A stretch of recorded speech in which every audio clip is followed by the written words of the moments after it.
হ্যাঁ,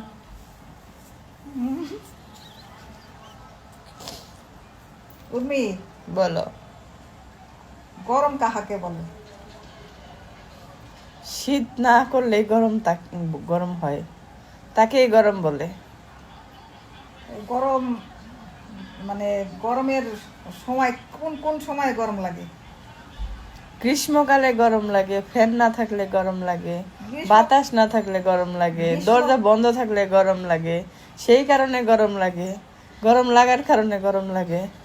গ্রীষ্মকালে যে গরম লাগে, তো তোমার গ্রীষ্মকালটা এটা কোন একটা সিজনের মধ্যে পড়ে? বাংলাদেশ তো 6 ঋতুর দেশ, 6 ঋতুর কারণে এক ঋতুর কারণে গরম লাগে। তাহলে সেই কালটা যদি গ্রীষ্মকাল হয়, গ্রীষ্মকালে গরমের সময় কি কি ভালো পাওয়া যায় বাংলাদেশে? বাংলাদেশে গরমের মধ্যে খালি ধুলাবালি, ঘাম পাওয়া যায়, ঘাম বের হয় গরমের তাহলে কি কারণে। ঘামি বের হয়? গরমের ঠেলায় ঘাম বের হয়, গরমের কারণে ঘাম বের হয়, গরম লাগে, অসহ্য লাগে, ব্রেন গরম থাকে, মাথা গরম থাকে। তারপর